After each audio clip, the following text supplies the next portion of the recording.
और हिजबुल्लाह का अटैक 7 अक्टूबर। जी हां, 7 अक्टूबर की इस तारीख को भला इजराइल कैसे भुला सकता है। और देखिए 7 अक्टूबर को अब फिर से हमलों का सिलसिला शुरू हो गया है। हिजबुल्लाह ने इजराइल के 3 बड़े शहरों पर अटैक किया है। हाइफा, गलीली और तिब्रियास पर एक साथ हमला किया गया। यानी 7 अक्टूबर की इस तारीख को एक बार फिर हिजबुल्लाह की तरफ से इजराइल को दहलाने की कोशिश की गई है। इजराइल के 3 सैन्य बेस पर हमले किए गए। गलीली और हाइफा के रिहायशी इलाकों में भी रॉकेट गिरे हैं। हिजबुल्लाह ने 3 फादी मिसाइल और 20 रॉकेट्स का इस्तेमाल किया है इन हमलों को अंजाम देने के लिए। और इस बीच बड़ी खबर सामने आ रही है, हिजबुल्लाह की इजराइल में घुसपैठ की कोशिश। इजरायली बॉर्डर पर जुटे हिजबुल्लाह के लड़ाके। हिजबुल्लाह की रदवान फोर्स ने यह हमला किया है। 2 वेव में इजरायली फोर्स से आमने सामने की जंग जारी है। पिछले 6 महीने से हिजबुल्लाह कर रहा है ग्राउंड ऑपरेशन की तैयारियां, और इससे जुड़ी कई अहम खबरें टीवी 9 भारतवर्ष आपको देता रहा है। और अब इजरायली बॉर्डर से यह बड़ी खबर सामने आ रही है कि 2 वेव में आमने सामने की जंग चल रही है हिजबुल्लाह के लड़ाकों और आईडीएफ के जवानों के बीच।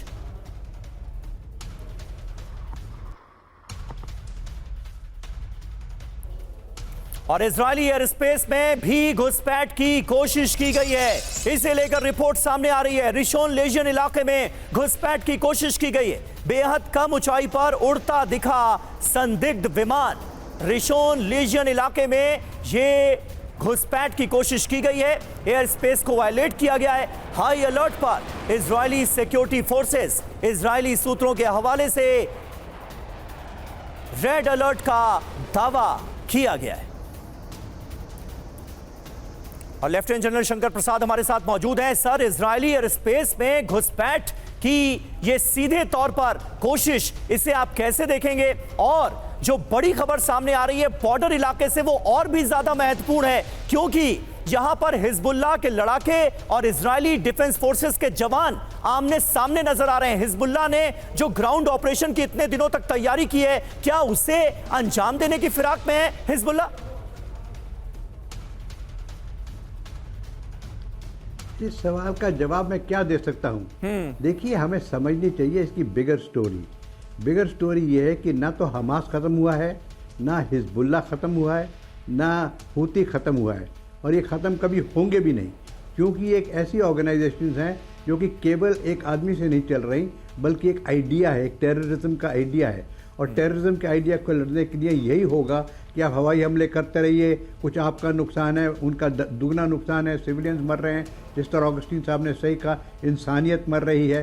ये सब बिल्कुल बातें तो सबको पता है, लेकिन अगर इस लड़ाई को आपने ऑब्जेक्टिव तरीके से देखना है तो ये देखिए कि क्या ये कभी ऑर्गेनाइजेशन ख़त्म होंगी जो 3 टेररिस्ट ऑर्गेनाइजेशन ईरान की प्रॉक्सी वॉर कर रही हैं? नहीं होंगी। जब तक नहीं होंगी, जब तक ईरान इनको सपोर्ट करता रहेगा, जब तक नहीं होंगी, जब तक इनको ईरान इंसाइट और एक्साइट नहीं करता रहेगा, इनको वेपन्स और इक्विपमेंट नहीं देता रहेगा, इनको पैसे नहीं देता रहेगा, इनको शाबाशी नहीं देता रहेगा कि तुम लड़ो, हम तुम्हारे साथ हैं। So please understand, this war is going nowhere. उधर से एक एरियल अटैक हो गया, मिसाइल फायर हो गया, हाइफा में नुकसान हो गया, लेबनान में लोग मर गए, इन्फेंट्री के लोग आईडीएफ के मर गए, वहाँ पे मस्जिद पे गिर गया। These are all issues which are now becoming irrelevant after 365 days. They have no meaning.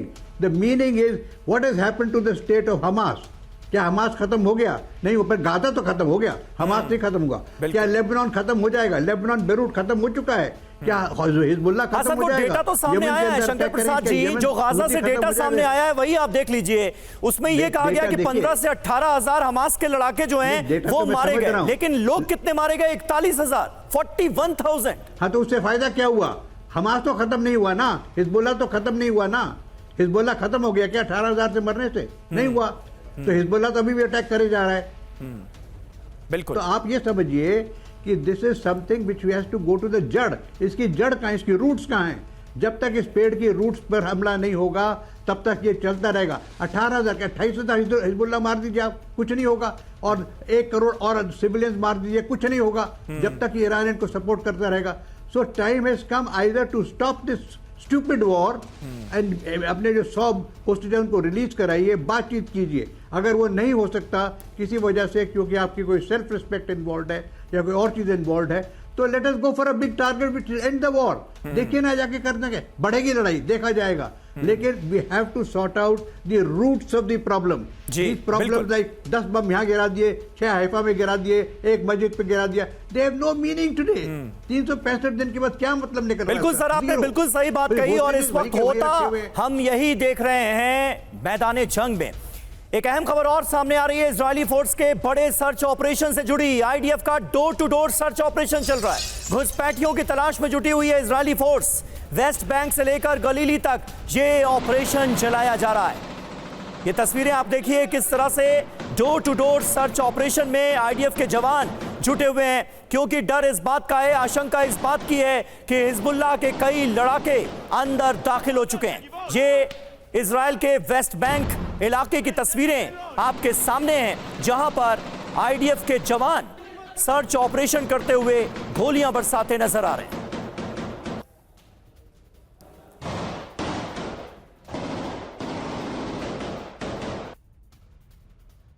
מחבל נפל! מחבל אחד! עוד מחבל? קיבלתי מחבל שני. ये तस्वीरें आपको दिखा रहे हैं आईडीएफ का किस तरह से सर्च ऑपरेशन चल रहा है इस वक्त इजराइल के वेस्ट बैंक में। और ये तस्वीरें बता रही हैं कि इस वक्त किस तरह का कोहराम बरपा है इजराइल के वेस्ट बैंक में। ये तस्वीरें आप देखिए किस तरह से आईडीएफ के जवान door to door search operation कर रहे हैं, क्योंकि जानकारी आईडीएफ को यह मिली है कि हिजबुल्लाह के कई लड़ाके वेस्ट बैंक में दाखिल हो चुके हैं। इसलिए जगह जगह तलाशी ली जा रही है, घरों के अंदर घुसते नजर आ रहे हैं इजरायली डिफेंस फोर्सेस के जवान और ताबड़तोड़ गोलियां बरसाई जा रही हैं। מחבל נפל! מחבל אחד! עוד מחבל? קיבלתי מחבל שני.